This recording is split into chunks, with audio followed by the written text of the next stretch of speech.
Welcome.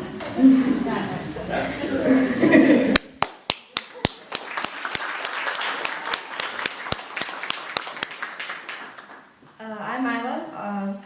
I'm a student here at Hayground. I'm in Charlie's class, and I'm going to be introducing Sam. He's currently working on getting a PhD in evolutionary biology. He works on the origin of life and uses mathematical models based on evolutionary theory to figure out how life got jump-started. He was 14 when he started Project Sprout, a garden program that changed the way students all over his school district think about nutrition. He's currently working on his second novel. Today, he'll be reading from A School of Our Own. And without further ado, let me introduce Sam Levin.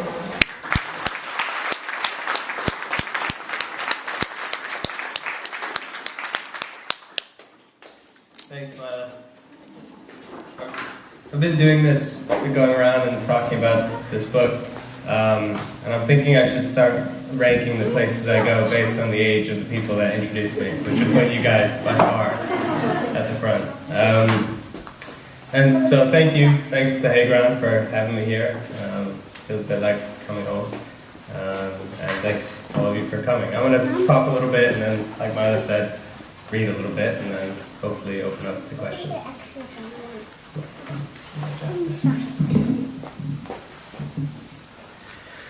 So, when I was 16, I was a junior in high school. I went to a public school in Western Massachusetts. And I came home from school one day, and I sat down at the dinner table with my mom. She wasn't at the dinner table, she was, I think, standing at the stove cooking dinner for me. And I put my head in my hands and I said, I can't take it anymore. And I was pretty pissed off at this point. And what was eating away at me that junior year in high school was what I saw around me. So it wasn't so much actually how I personally was experiencing high school that was driving me crazy. It was everything I saw around me. It was, I was okay. I liked school most of the time. I had good teachers and bad classes, moments of inspiration and excitement and moments of boredom and frustration, but it was fine. And at the very least, I knew college lay in the future, and at least that would be good. But what was upsetting me so much was everything I saw around me. It was that my friends seemed so unhappy so much of the time. My friends seemed to be going through their days sort of listless, lifeless creatures. I mean, they were passing through their days disengaged, not happy, not excited, not passionate. They were like drones, honestly, being sort of pushed through the day, by the bells and the worksheets and by whatever the teacher was telling them to do next. And I suppose that might have been okay if I thought, well, maybe that's what you gotta do in high school. I mean, maybe sometimes you just gotta be kind of unhappy in order to learn or become educated. But the problem was they weren't really learning either. They weren't coming out the other side of high school much more enlightened or educated than the way they came in. I mean, it related to the fact, partly because of the fact that they were so disengaged and unhappy, very little of what was coming at them was sinking in. And they didn't feel that the material was relevant or interesting or important to them, and so they weren't learning it. And I suppose even that I might have stomached if I just thought, well, you know what, high schoolers kind of suck. Because, most of us know that high schoolers, they just want to play video games and, go home and spend all their time on Facebook or go to parties or whatever. So, maybe you can't really expect high schoolers to be engaged and passionate and learning loads. But I knew that wasn't the case, because I had seen a different side to them elsewhere. So as Mila said, a few years earlier, when I was a freshman, I had started this garden at my school, which was a student-run garden that sort of grew into a student-run farm that grew food for the cafeterias in my district. And there I saw kids waking up at 6 in the morning to harvest for the cafeteria. I saw them staying late after school and missing basketball practice to weed and water. I saw them showing up, on the weekends or missing family trip. And they weren't getting money. They weren't getting credit in school. They did it because they had come to believe in the idea of changing the way we relate to food and the earth.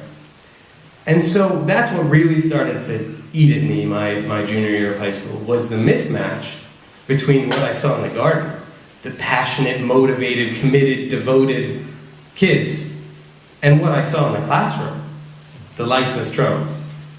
So I sat down at the dinner table that day, and I just, honestly, I probably said it a million times before, but for whatever reason, that day I was particularly upset, and I said, none of it makes sense. We are wasting these kids' time and wasting their potential. And that, I suppose that would have been sort of the end of the story if my mom had turned to me and said, oh, well, yeah, that's high school, honey, just suck it up and you'll get to college one day and stuff. But she didn't. She turned to me and she said, well, if it's so bad, then why don't you start your own school? And so I did. And so I began to think maybe I could start my own school. And I began to spend my junior year thinking, well, if I did start my own school, what would it look like? How would I do it differently? How would I fix the problems that I saw? And I suppose two ideas occurred to me in that time. One was that we expect kids to come out of high school with so much. I mean, at 18, kids can vote. By then they can drive, they can buy cigarettes, can potentially kill them, they can, they can get married, they can be there. We expect them to begin choosing a lifelong path, whether it's college or a career, and they can go off to war and use lethal weapons, right, and defend our country. And yet, 6 months previously in high school, we don't even trust them to tell time. We ring a bell when we want them to get up. 6 months previously, we are telling them, we're structuring every single minute of their day. And that just made no sense to me. We expect kids to emerge from high school beginning to be ready for adulthood. We want them to learn how to make decisions and choose career paths and be excited about things and have a passion and stick with it. And yet we give them very little practice for any of that in high school. So that was one part of my idea. The other part was that I began to realize that the difference between what I saw in the garden and what I saw in the classroom came down to autonomy. It came down to the fact that in the garden, we were the movers and shakers. We were the directors of the whole thing. I mean, it was our garden. We had ownership over it. And yet in the classroom, we had none of that. I mean, we were being told what to learn, how to learn it, even given tests to be told whether or not we had learned it. Of course we weren't engaged. Of course we weren't learning. I mean, at an age between 14 and 18, these pivotal years in our lives when we sort of become, our identities shape and we become the people, we're going to be for the rest of our lives, we are given absolutely no responsibility, no choice, no autonomy. We are being told completely, have our entire lives structured. So I began to think in my junior year that if I did start a school, it would be a student-run school. And it would be a school in which we practiced the things that we were expected to emerge from high school able to do. So there's a last piece to what occurred to me, which was that the more crazy it all seemed to me, all the mistakes we were making, all the potential that was being wasted in high school, the more I realized this couldn't just be an idea. I couldn't just spend my time thinking about this, and that I actually had to start a school. So in addition to spending that year designing an alternative school, I spent that year trying to implement it as a school within a school in my public high school. Which, as you can imagine, if I, going to my school board and saying, hey, look, I'm going to start a student-run school, they didn't just sort of throw up their hands and say, sure, fine, that's great, do whatever you want. I met with a lot of resistance.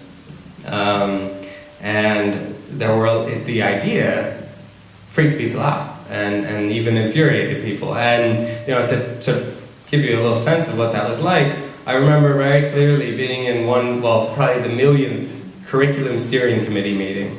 We had to, meet with a dozen different committees to get this thing approved. And we were sitting there, and there's one teacher who was just growing more and more red in the face at this idea that we might try out this student-run school. And finally, it got to the point where he couldn't hold it in anymore, and he just blurted out, he said, "It's ridiculous to think that high schoolers could be trusted to learn on their own."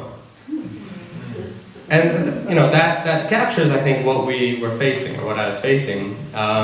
But, bit by bit, meeting by meeting, I convinced them. And so, in the fall of my senior year, 8 students who ran the entire spectrum from kids planning to drop out, getting straight F's, who didn't like their teachers and their teachers didn't like them, to kids who were getting sort of straight A's and wanted to go to top colleges or whatever, and everything in between. A real mix of kids came together and ran their own school for a semester. And the details of sort of how that worked, the day in and day out, the structure of that, are in the book. And I'm not going to spend too long talking about them tonight. Instead, I'm going to read a little bit that I think paints a picture of what that day-to-day was like. But I will say that at the end of it, you know, we came to an end. And one thing that emerged was that towards the end of the program, we decided we were going to do something called a collective endeavor. The purpose of which was we had to come together and make something as a group that would have an impact, a positive impact on our community, locally or globally. The idea being twofold. One, that was just another thing we never got to practice in high school. You know, clearly collaboration is an essential part of life, and yet the collaboration we did in school was like team up, make a poster together, you know, or we didn't work together the way we didn't work as a team to build things, to make things. We weren't codependent on each other in high school. So that was one part. The other part was there was a lot of talk in my school about engagement with the world or impact on the world, and yet we were pretty walled off from the community. And you know, I can see here that that's not true in this community, but in my community it was. And so that was the other idea, is we were going to learn how to really have a positive impact, learn to become better citizens. So we got together, and I said, so what are we going to do? You know, are we going to improve local water supply, or, you know, fix the food shelters, or clean up the river? And they said, oh, what are you, crazy? No, we've got to do something about education. You know, because what had happened was every one of us felt we had to share this. We had to share our experience. We felt every high schooler in the country deserves the opportunity to discover what it's like to fall in love with school and learning. And so that's what we did. We made a little video about what we had done, and we put it out there. And I expected maybe my mom would watch it, or my grandmother, or my uncle, or my cousin, but people started to watch it. And people from all over the world started to write in saying, wait, we want to do this, we want to try this. And they were parents and teachers and administrators, but best of all, they were students. So I went off to college, I moved to England, as far away as I could get. But my mom and I kept talking. We carried on those conversations from that very first night at the dinner table when she said, why don't you start your own? And one of the things that grew out of those conversations was that this wasn't just one special instance in one school for one group of kids. This was about a set of ideas for how we could educate our young people in this country. And so those conversations eventually grew into this book. And the book is really 3 things. One, it's the story of that year in education when a group of students took charge. The ins and outs, the nitty-gritty details, the great successes and the terrible failures.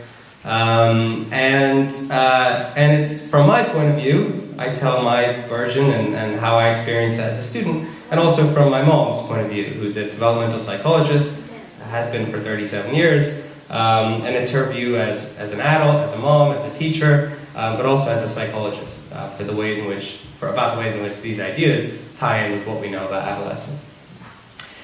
So it's also a sort of, like I said, a set of ideas for, how we can change education in this country, high school education, particularly in this country, to better fit the needs and potentials of our students.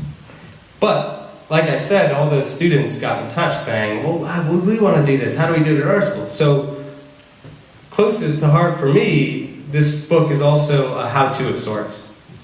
Because we want young people to read it.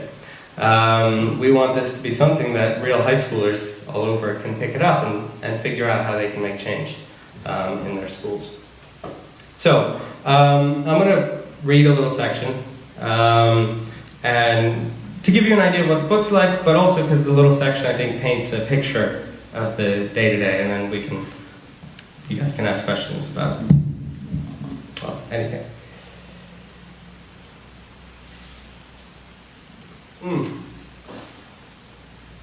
Every time we talk about this, my mom complains that I don't point out that there are actually different fonts in the book, for when I'm talking and when she's talking. So you won't get to hear her part, because she's not here. Yeah, she lost out on this one. But you'll just have to read it in the book.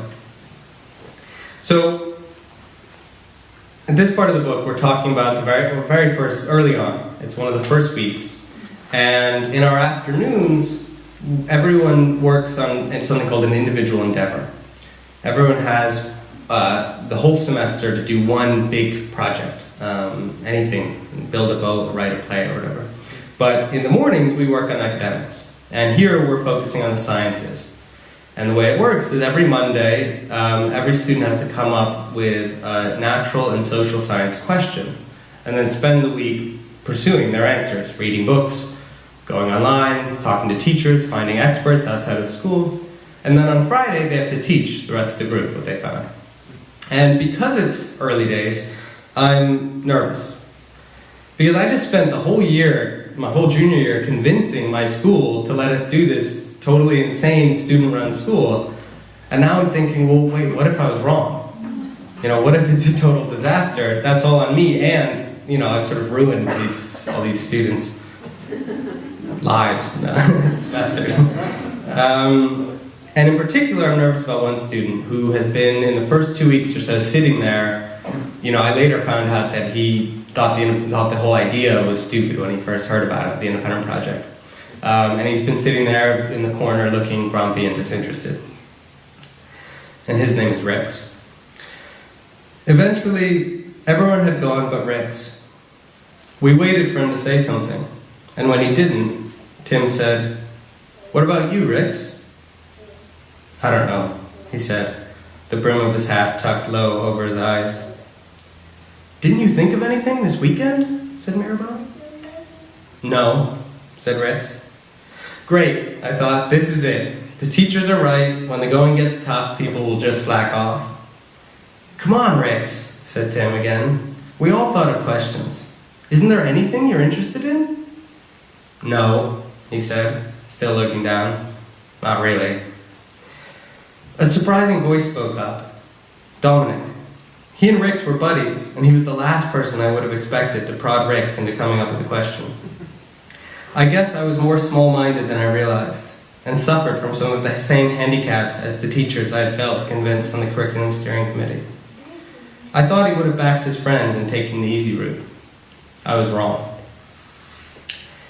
His voice as squeaky as ever, Dominic said, "I saw you looking at Sam's book earlier." I racked my brain to think of what book he could possibly be talking about. "The ones with the stars and shit on the front," said Dominic. And suddenly, it clicked. At the time, I was reading A Brief History of Time by Stephen Hawking. "You were looking at that for ages, man," said Dominic. "Must have thought that was interesting." There was a long pause. "Yeah, I guess," said Rex. "Infinity and space and stuff. That's kind of cool." I was hit with a wave of two different emotions at once. First, excitement that Rick said he was interested in something. And second, disappointment that it was something so impossibly complex that he could never make any progress on it. For a split second, I considered encouraging him to bite off a smaller chunk. But then I caught myself. The point of this was for people to pursue their interests. I didn't want to make him decide he wasn't interested after all. Baby steps, I thought. But all week long, I worried. In the mornings, I'd see people dart off to the library or flip through piles of books. But every day, I'd see Ricks, hunched in the corner, in the same spot, looking at the very same page with the same textbook, over and over again. On Wednesday, I went and sat next to him. "How's it going?" I asked. "I don't know," he said. It's effing confusing." "Yeah," I said. "I'm on my second round through A Brief History of Time and I still don't get it. You want to talk about it?" "Nah, not really," he said. On Thursday, I couldn't find my copy of A Brief History. At lunch, he said, "Yo, I borrowed your book. That cool?" On Friday, we had our first exhilarating day of teaching. I watched everyone stand up and teach us about their questions. I had never seen kids look so excited standing in front of the class. Dakota had demonstrations of pH kits, and she had come up with a hypothesis to explain the differences she had discovered in the leaves. John filled 3 chalkboards with notes about Judas, racing back and forth, trying to fit it all in during his time. Tim told us about the college professor he had talked to, who had helped him understand how the brain responds to different kinds of drugs to form an addiction. I watched all of it, happy, excited, fascinated, but all along with a tiny pit of worry about Rick's turn. After everyone else had gone, there was a long pause, and we all turned to look at him. With a kind of embarrassed smile, he said, "I guess I'm supposed to go now then, huh?" He reluctantly stood up, hiked up his pants, which were perpetually falling down, and walked to the front of the room. He tipped his hat down a little so that we couldn't really see his eyes anymore. Then he reached into his pocket and pulled out a rubber band. "So, I'm going to show you something called a Mobius strip," he said. And if I thought I was surprised to hear the term Mobius strip coming out of Rick's mouth, I only had to wait and listen. "You see," he began, "and for the next 40 minutes, not a single one of us moved a finger. If Ricks hadn't been talking, you could have heard us blinking, and we didn't do much of that either." He told us about Mobius strips, using the rubber band to demonstrate. He explained how they were useful for understanding curves in space-time. Because, that's what Einstein was saying, was that space and time are kind of one thing, which is hard to understand, but makes sense if you look at a picture like this, he said, showing us something from A Briefer History, which he must have found in the library, because I didn't own it. He went on to talk a little about the Big Bang, and finally about the difference between a finite and an infinite universe. That part's real hard to explain. I tried yesterday to my bro, but it didn't work, so maybe this won't make sense. But there's this hotel, and it's like an infinite hotel. I don't know who started it, but when he finished, we were all clapping. Rick seemed to lower his hat even further. Sorry if that didn't make any sense. I still don't get most of it. But underneath his hat, he was smiling.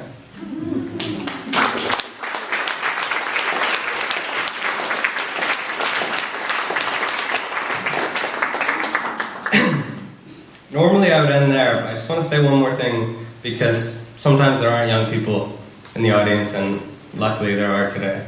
And I know at least some of you, because Mila told me, are heading into high school. Pretty much I think this book's about, is about what that teacher said that day in the curriculum steering committee meeting, where he said it's ridiculous to think that high schoolers could be trusted to learn on their own. Because really this book is about the fact that it's ridiculous to think that they can't. Thank you.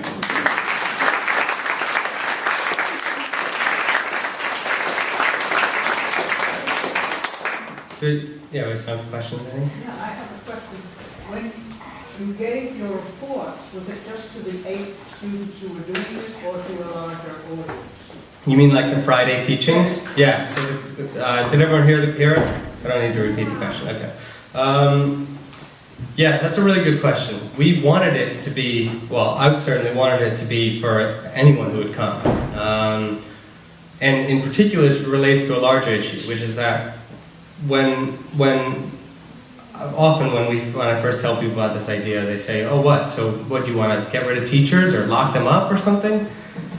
It couldn't be further from the truth. Teachers are a pivotal part of this vision, just in a really different role than they are traditionally and they were in my high school.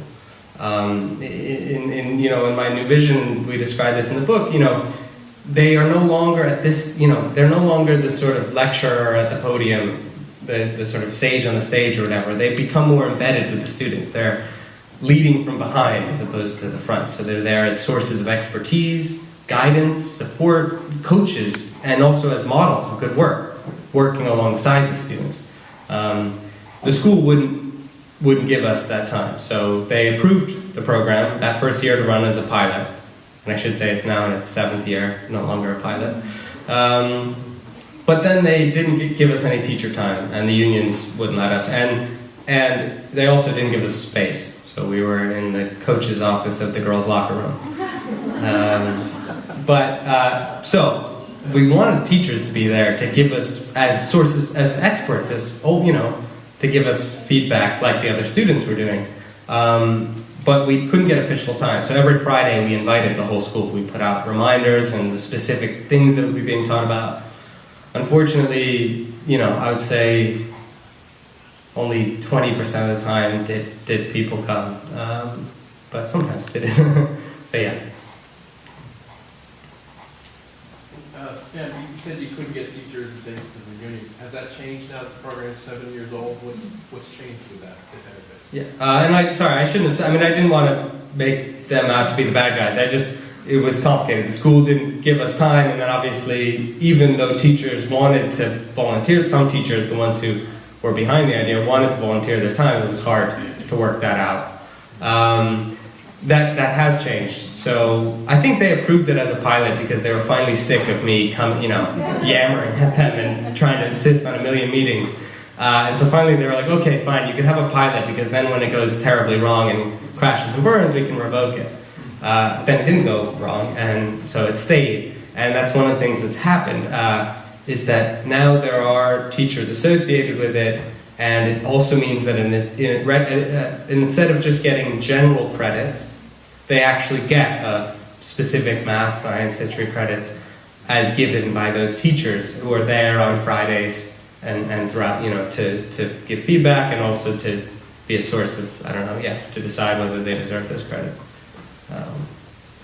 I will say there are still the ridiculous to think people too. I'm away. This isn't my thing anymore. That's the beauty of it, is it takes on a new form with every new group of students. I live in England. But every summer I come home and, there's a part of me that's like, is this the year that the ridiculous to think teachers will win? But so far, it hasn't happened. So, is this a semester-long thing? Or is it a year-long thing? Yeah. Or a high school thing? It's still a semester-long thing. I very strongly, and we talk about things we would change, or I would change, but do it again, or maybe making it bigger. It's still a semester, and that's partly because there's still enough resistance and fear that, that at some point, kids will just burn the building down or something. I really wish it were at least a year. Partly because one of the things I didn't talk about is that we had these week or two of sort of what I call deorientation at the start of the program. And that was because there was so much stuff that had to be undone at the start of things.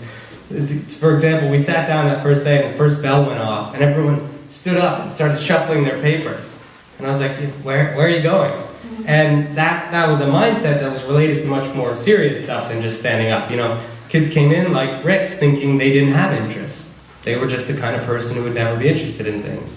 Or they came in thinking what mattered was what the teacher wanted from them, not what they wanted for themselves. So we had to sort of undo, sort of scrape off some of that rust, basically.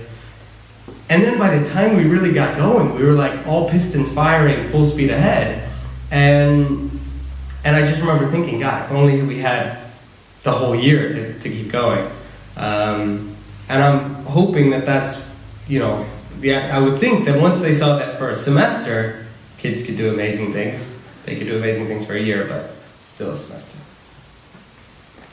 How many kids were in your group compared to, how big was the class, comparable class population? So we were 8.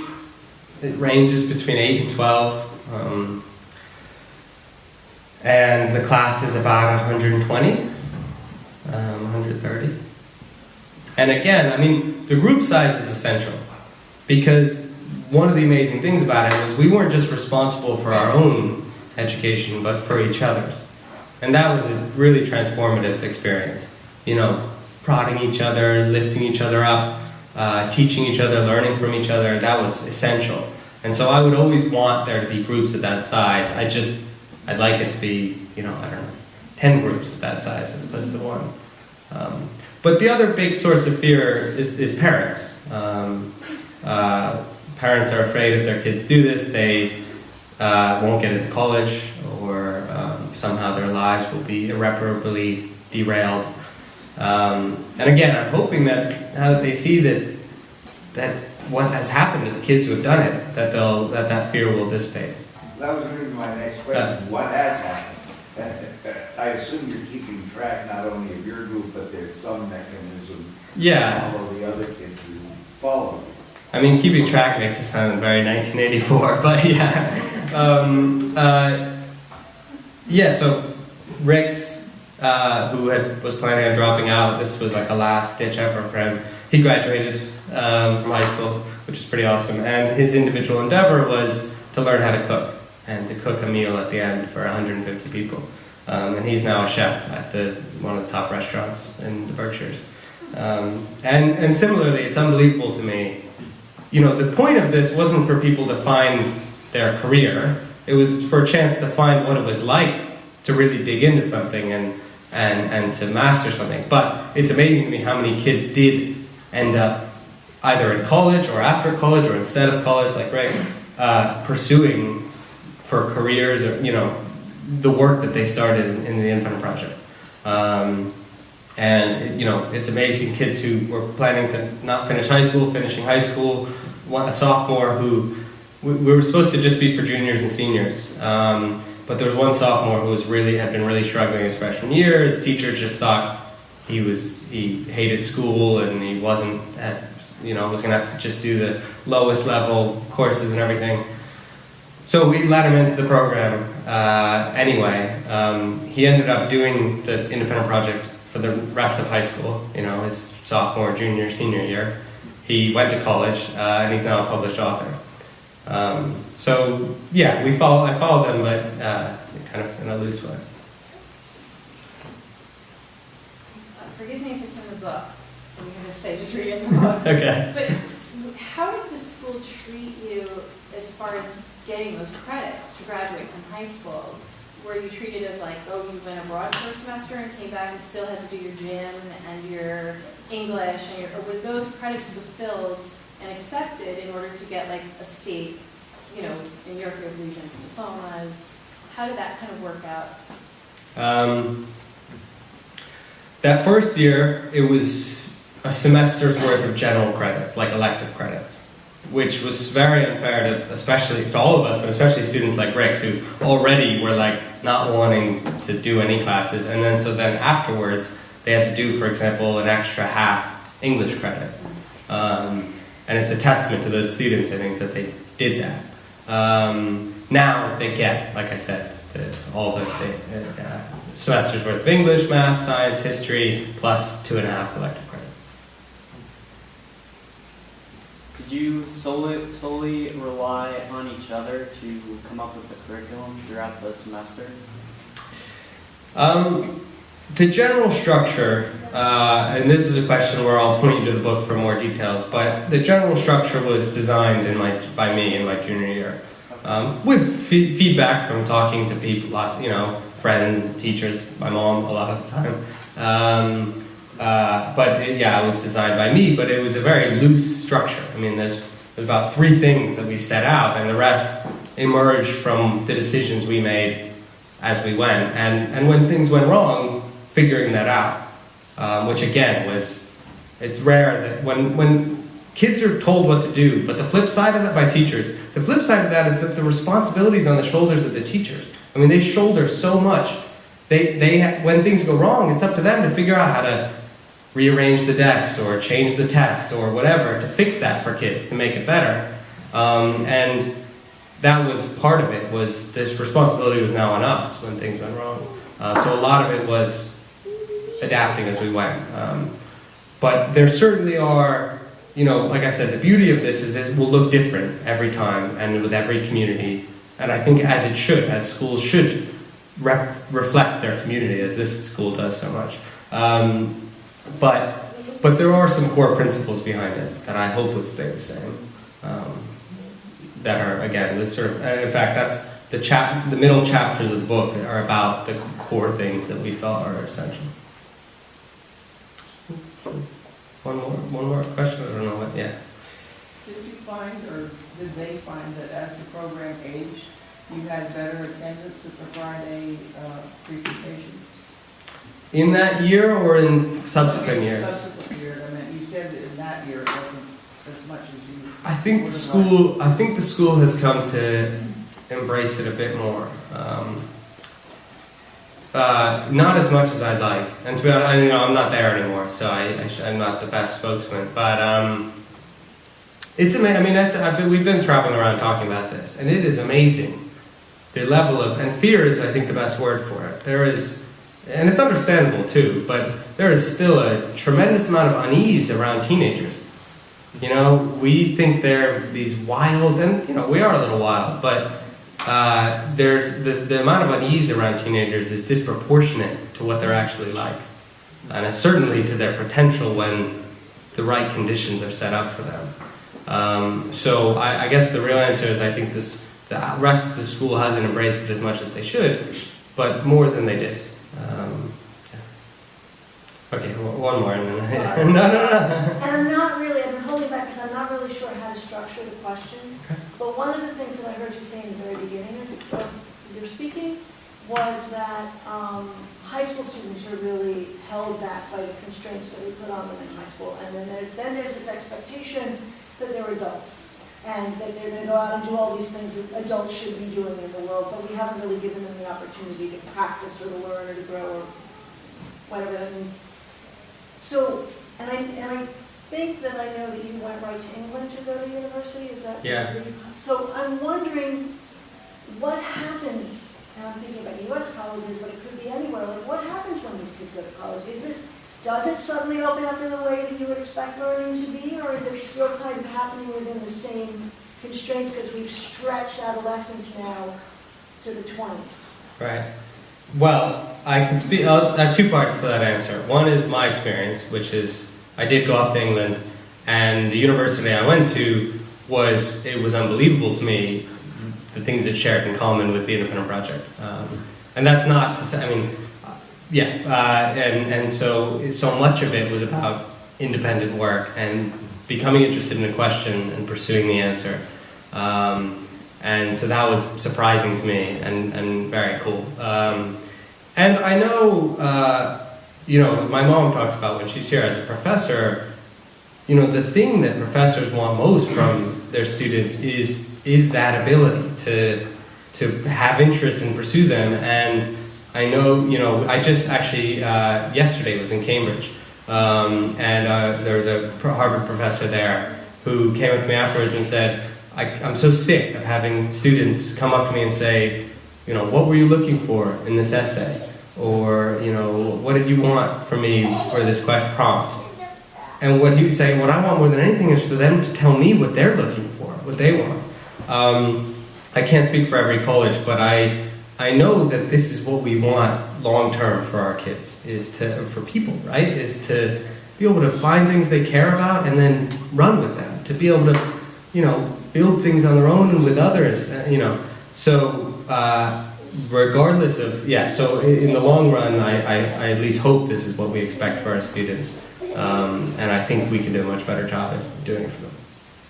Well, I'll just say again, thank you so much, especially thank you to you.